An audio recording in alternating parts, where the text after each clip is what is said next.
By the middle of June 1944, the mood within the Allied High Command stationed on the newly liberated French coast was one of cautious but intoxicating optimism, for the Great Crusade had succeeded in its most perilous phase, breaking the Atlantic Wall and establishing a firm, ironclad foothold on the continent of Europe.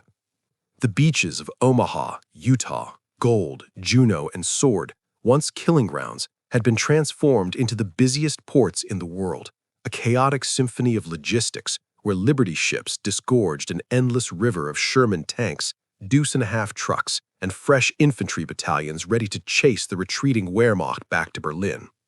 To Lieutenant General Omar Bradley, gazing at the operational maps in his command tent, the path ahead seemed deceptively straightforward. The beaches were won, the German counterattacks had been repelled, and the vast open plains of France awaited the mechanized might of the U.S. First Army, a terrain that American commanders believed would function as a perfect racetrack for their superior mobility.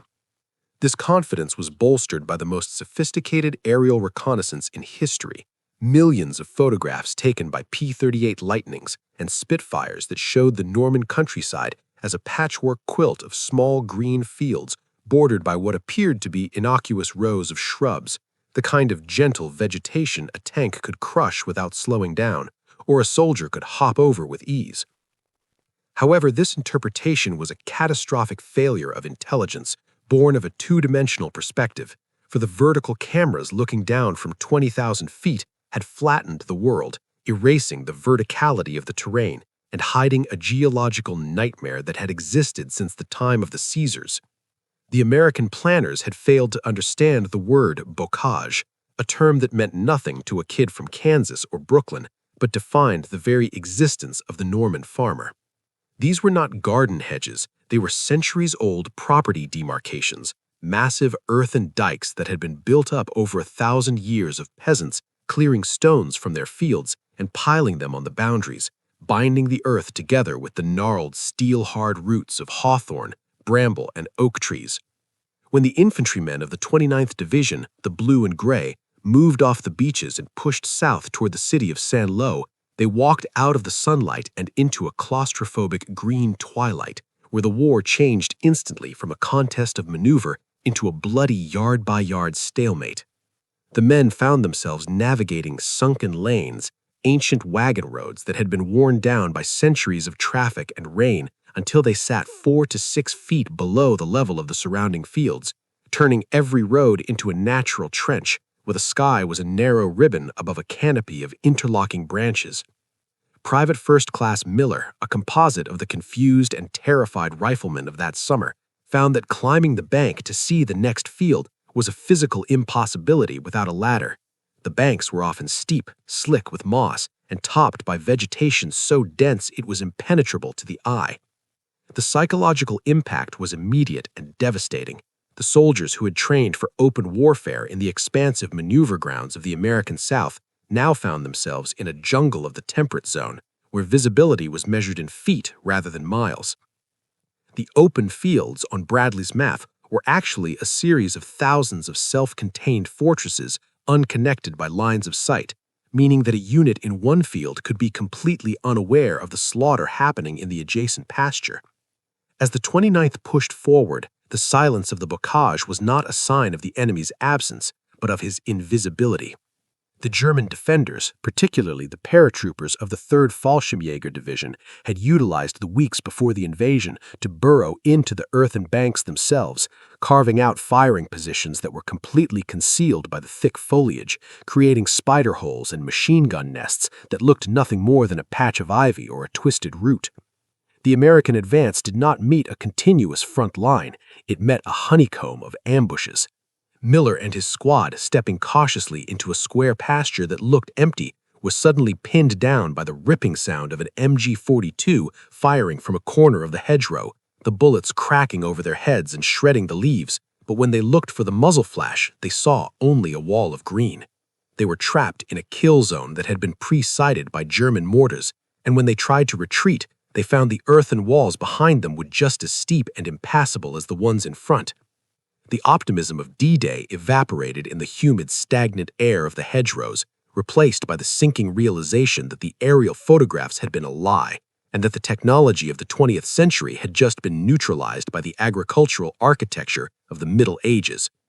The American tanks that were supposed to race to Paris were idling their engines in the sunken lanes, their commanders terrified to breach the hedgerows because they knew that the moment they nosed over the bank, the exposed underbelly of their vehicle would be offered up to the enemy. The U.S. Army had brought enough firepower to level mountains, but they had no doctrine, no training, and no tools to fight a war in a maze where the enemy was part of the landscape itself.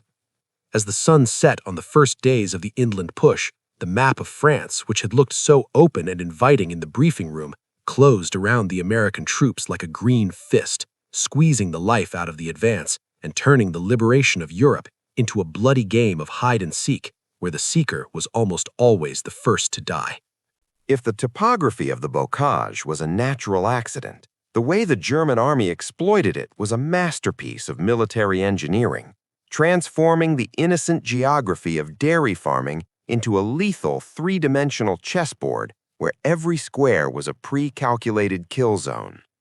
The defenders, specifically the elite paratroopers of the 3rd Fallschirmjäger Division and the grim veterans of the 2nd SS Panzer Division Das Reich, realized quickly that they did not need to pour concrete to stop the American advance. The Norman farmers had done the work for them over the last 500 years. They treated each rectangular field not as pasture, but as a watertight compartment of a sinking ship, a self-contained fortress bounded by earthen walls thick enough to stop a 75mm tank shell and high enough to hide a Tiger tank. The German tactical doctrine was adapted instantly to this checkerboard warfare, abandoning the sweeping maneuvers of the Eastern Front for a static, claustrophobic brutality that relied on invisibility and geometry. They dug their foxholes not behind the hedgerows, but into them, tunneling into the dense root systems of the embankments to create firing positions that were virtually imperceptible from 10 feet away, leaving only a slit the width of a cigarette pack for their weapons.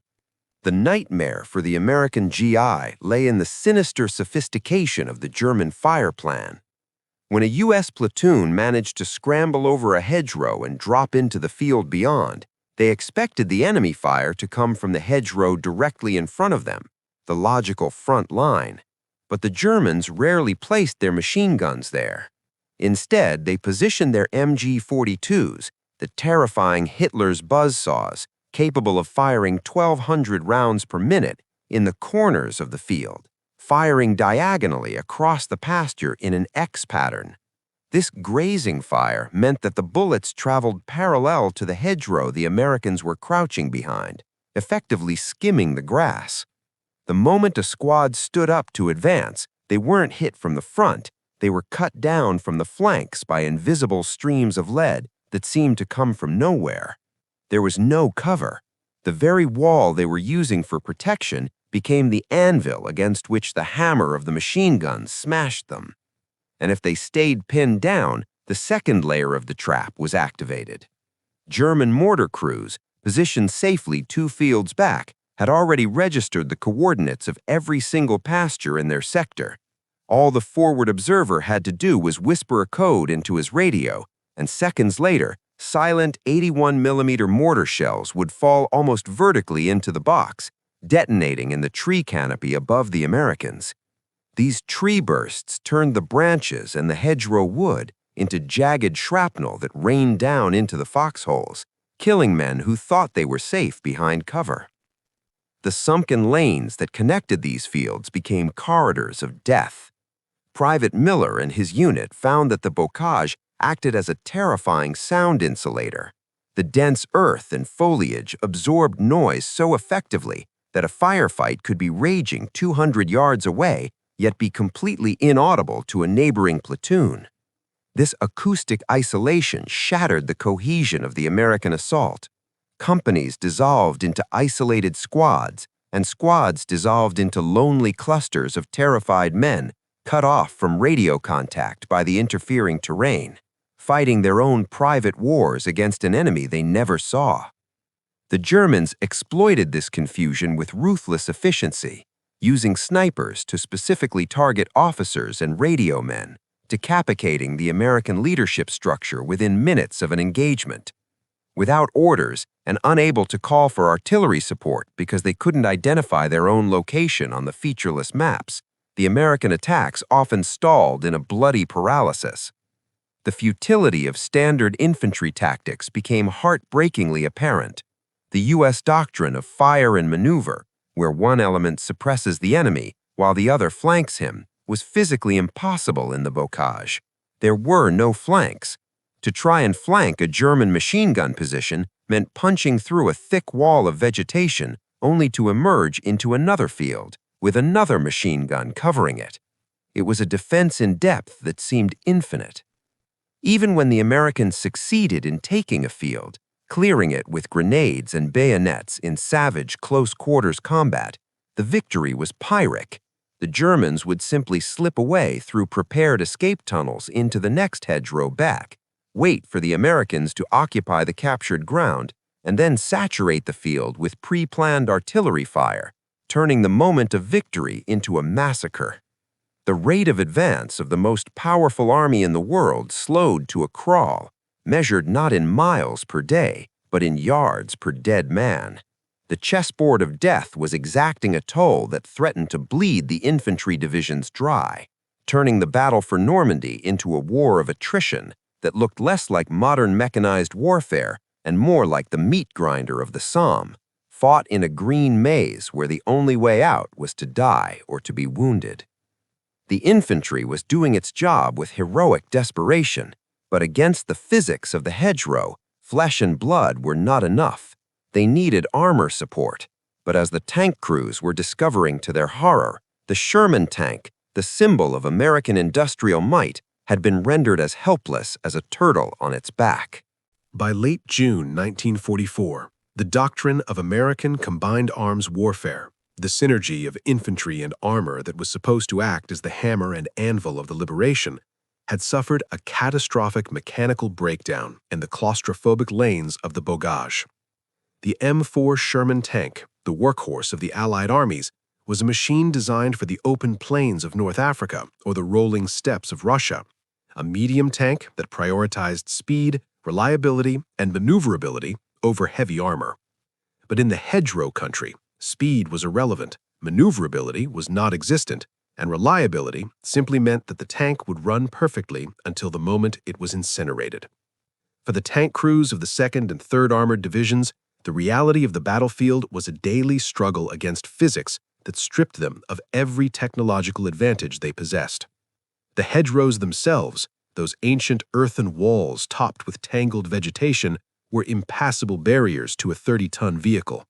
When a Sherman attempted to cross a hedgerow using standard tactics, it was forced to engage in a maneuver that was as undignified as it was suicidal. The driver had to rev the engine and drive the tank straight up the steep bank, the tracks churning and slipping on the mossy earth. As the tank climbed, its nose pitched upward at a 45-degree angle, pointing its main 75mm gun helplessly at the clouds, rendering its offensive firepower useless at the critical moment of exposure. This was the moment the German tank hunters waited for. Lying in wait on the reverse slope of the hedgerow, often less than 10 yards away, were infantrymen armed with the Panzerfaust, a disposable, single-shot anti-tank weapon that was crude, cheap, and terrifyingly effective. As the Sherman crested the bank, it exposed its soft underbelly, the floor of the hull where the armor was thinnest, barely an inch of steel designed to protect against landmines, not shaped to charge warheads. The German soldier simply had to aim the Panzerfaust at the exposed belly of the rearing beast and squeeze the firing lever. The warhead would strike the bottom of the tank, sending a jet of molten metal superheated to thousands of degrees through the floor and into the ammunition storage or fuel tanks located beneath the turret basket. The result was not a battle, but an execution. The tank would shudder, smoke would pour from the hatches, and frequently the ammunition would detonate, blowing the turret off the ring and turning the vehicle into a cremation oven for the 5 men trapped inside. The surviving crews began to refer to their vehicles with grim humor as Ronsons, after the cigarette lighter whose slogan was "Lights first time, every time." The alternative to climbing the hedgerow was even deadlier. If a tank commander, fearing the belly shot, decided to avoid the climb and instead drive through the pre-existing gaps or farm gates in the corners of the fields, he was walking into a trap of mathematical precision. The German defenders, anticipating this logic, had mined every single gate and gap in the sector. Worse, they positioned their heavy anti-tank assets, the dreaded 88mm flak guns or the low-profile Stug assault guns, at the far end of the next field, camouflaged in the hedgerow with their sights locked permanently on the gap. The moment a Sherman poked its nose through the opening, it was met with a high-velocity armor-piercing shell that punched through the frontal armor like paper. The wrecks of American tanks began to pile up in the gateways, blocking the only exits and trapping the infantry behind them in the kill zones. The psychological toll on the armored crews was crushing. They were fighting blind in a landscape that neutralized their optics. The periscopes offered a narrow view of the world that was mostly leaves and branches, while the commander, if he popped his head out of the hatch to see, was immediately targeted by snipers who knew exactly where to look. The radio networks were clogged with the frantic voices of men screaming that they were taking fire from invisible sources. The infantry, who relied on the tanks to blast the machine gun nests, watched in horror as their iron giants were swatted aside by teenagers with handheld tubes. The relationship between the doughboys and the tankers began to fray. The infantry wouldn't move without tank support, but the tanks refused to move without infantry to clear the hedgerows of Panzerfausts first. It was a tactical catch-22. The American advance ground to a halt, measured in feet per hour. General Bradley was bleeding his army white for gains that were invisible on a strategic map. The hedgerow had effectively defeated the internal combustion engine. In the maintenance depots behind the lines, the frustration was palpable. Mechanics and engineers looked at the burnt-out hulks being dragged back for salvage, noting the same pattern of destruction, belly hits, and side penetrations. The Sherman was not a bad tank, but it was being asked to perform a task it was never designed for, to be a bulldozer and a mountain goat simultaneously. The brass in Washington had no solution. They couldn't ship heavier tanks like the Pershing in time, and they couldn't change the geography of France. The solution, if there was one, would not come from a manual or a general. It would have to come from the men who were tired of dying in overturned turtles, from the grease-stained creativity of the rank and file who realized that if they couldn't drive over the hedgerow, they would have to find a way to drive through it. By early July 1944, the U.S. First Army was bogged down in a logistical and tactical quagmire that threatened to turn the invasion of Europe into a stalemate reminiscent of the First World War. While the generals in the Chateau headquarters argued over grand strategy, the solution to the hedgerow hell was being forged in the grease-stained reality of a forward maintenance depot near the front lines, born not from the mind of a West Point graduate, but from the pragmatic ingenuity of a 29-year-old sergeant named Curtis G. Cullen of the 102nd Cavalry Reconnaissance Squadron, 2nd Armored Division. The atmosphere in the maintenance bays was one of exhausted frustration. Mechanics were working around the clock to patch up tanks that had been gutted by Panzerfausts, welding steel plates over the holes where men had died only hours before. The conversation among the troops often revolved around the absurdity of the terrain, with one soldier bitterly joking that the only way to get through the hedgerows was to equip the tanks with a giant set of teeth to chew their way out. It was a throwaway comment, a piece of gallows humor, but for Sergeant Cullen, it sparked a moment of mechanical clarity. He realized that the problem wasn't the tank's armor or its gun, it was the angle of approach. The Sherman was trying to climb the obstacle like a car going over a speed bump, exposing its belly. To survive, the tank needed to stop acting like a climber and start acting like a plow. It needed to hit the hedgerow at the base, sever the root system that held the earth together, and push the debris aside, keeping its tracks flat on the ground and its gun pointed at the enemy. Cullen sketched out a rough design for a device that looked crude, almost medieval, a set of 4 large, jagged steel prongs welded to the front of the tank's final drive assembly, resembling the tusks of a boar or the horn of a rhinoceros. However, the 2nd Armored Division lacked the high tensile steel required to build such a battering ram. Standard scrap metal would simply bend under the force of hitting a solid earth bank at 15 miles per hour. The solution to the material shortage was found in a twist of historical irony that bordered on poetic justice. The beaches of Normandy, only a few miles to the rear, were still littered with thousands of Czech hedgehogs, the massive star-shaped steel beams that Field Marshal Rommel had planted in the sand to rip the bottoms out of Allied landing craft. This was high-grade industrial steel, forged by the Germans to stop an invasion, and now Cullen proposed to use it to destroy the German defensive line. Recovery teams were dispatched to the beaches, cutting up the obstacles with acetylene torches and hauling the heavy beams back to the field workshops. The fabrication process was a frenzy of sparks and molten metal. Under Cullen's supervision, the welders cut the German beams into sharp, angled tusks and fused them onto the front of a test Sherman. The result was ugly, a jagged, improvised modification that ruined the sleek lines of the tank, but it looked menacing. They called it the Rhino device. The skepticism from the higher-ups was palpable. Officers had seen dozens of gadgets fail in the past weeks, but the situation was so desperate that General Omar Bradley himself came to witness the demonstration of Cullen's invention. The test took place in a rear-area field, facing a hedgerow that had been selected for its density, a 6-foot wall of earth tangled with ancient oak roots and briars. The test tank, its engine roaring, accelerated across the pasture. Instead of slowing down to climb the bank, the driver kept his foot on the gas. The onlookers flinched, expecting the collision to crumple the front of the tank or throw a track. But when the Rhino hit the wall, physics took a different turn. The steel prongs bit deep into the base of the hedgerow, anchoring the tank to the earth. The momentum of the 30-ton vehicle was transferred directly into the prongs, which sliced through the root mat like a hot knife through butter. With a sound like a tearing canvas amplified 1,000 times, the hedgerow exploded outward.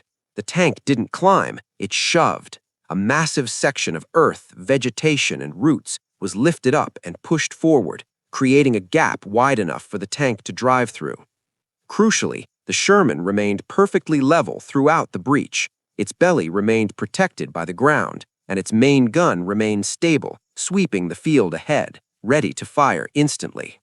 Bradley watched as the tank emerged from the cloud of dust, its tusks covered in dirt but intact. The general, known for his stoicism, was visibly impressed. He realized immediately that Cullen had just handed him the key to the breakout. He ordered the immediate mass production of the device, commanding that every available welder and every scrap of steel on the beachhead be dedicated to equipping the tanks of the First Army with rhinos. The Cullen Hedgerow cutter was not a piece of standard-issue equipment. It was a rough, field-expedient adaptation, but it changed the tactical calculus of the war overnight. No longer would the tanks be trapped in the gateways. They could now punch their own doors through the walls anywhere they chose, restoring the element of surprise and mobility to the American forces. As the workshops lit up with the blue glow of welding arcs through the night, preparing for the upcoming offensive codenamed Cobra, the German defenders in the bocage slept in their foxholes, unaware that the rules of the game had just been rewritten by a sergeant with a welding torch and a pile of their own stolen steel. On the morning of July 25, 1944, the sun rose over a landscape that held its breath, the humid air of the bocage heavy with the static of thousands of radios waiting for the signal that would end the stalemate. The hedgerow hell had bled the American army for 6 weeks, but the time for bleeding was over. The time for erasure had begun. Operation Cobra was not designed as a tactical maneuver. It was a sledgehammer blow intended to pulverize the German line out of existence through the application of overwhelming industrial violence. At 09:38 hours, the sky above the Saint-Lô-Perrier road turned black, not with storm clouds, but with the aluminum wings of 1,500 B-17 Flying Fortresses and B-24 Liberators, accompanied by hundreds of medium bombers and fighter bombers. It was the largest concentration of air power ever assembled in support of a ground attack, a veritable armada that blocked out the sun. The sound was a physical weight, a droning vibration that rattled the teeth of the soldiers huddled in their foxholes below. Then, the bomb bay doors opened. For the next 60 minutes, a narrow rectangular box of French countryside, measuring roughly 7,000 yards long by 2,500 yards wide, was subjected to an apocalypse. 4,000 tons of high explosives rained down, churning the earth into a chaotic moonscape of craters and dust. The bombardment was so intense that the shock waves killed men without leaving a mark on them, simply by rupturing their lungs. Tragically, the precision of the operation was marred by a shift in the wind, causing short bombings that dropped explosives on the American 30th Infantry Division, killing over 100 GIs and the highest-ranking American fatality of the theater, Lieutenant General Leslie McNair. But on the German side, specifically for the elite Panzer Lehr Division, the effect was absolute annihilation. Tanks were flipped over like toys, bunkers were collapsed, and entire companies were buried alive. The impregnable defenses of the bocage were stripped naked, the vegetation burned away, leaving only churned earth and stunned survivors. As the last bomber turned for England and the dust began to settle, the roar of aircraft was replaced by the guttural growl of diesel engines. It was time for the Rhino. Thousands of Sherman tanks, their noses bristling with Sergeant Cullen's jagged steel tusks, lurched forward from the start line. This was the test. A German anti-tank gunner, dazed by the bombing but still manning his position in a surviving hedgerow, watched the approach. He trained his 75mm gun on the farm gate, the only logical entry point, just as he had done for weeks. But the Shermans didn't go for the gate. With a roar of acceleration, the lead tank drove straight into the solid earthen wall of the hedgerow. The German gunner watched in horror as the rhino tusks bit into the bank, and the entire section of the wall disintegrated, pushed aside by the mechanical beast as if it were made of cardboard. The tank burst through the vegetation, dragging a cloud of roots and dirt with it, and emerged directly into the field, its gun already traversing. The German defense collapsed instantly. Their fixed positions, oriented to cover the gaps, were useless against an enemy that walked through walls. The rhinos allowed the Americans to bypass the kill zones entirely, flanking the German positions by cutting through the fields in parallel lines.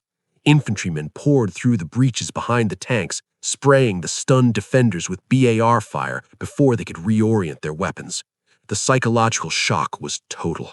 The Germans had relied on the geography to save them, and now the geography was betraying them.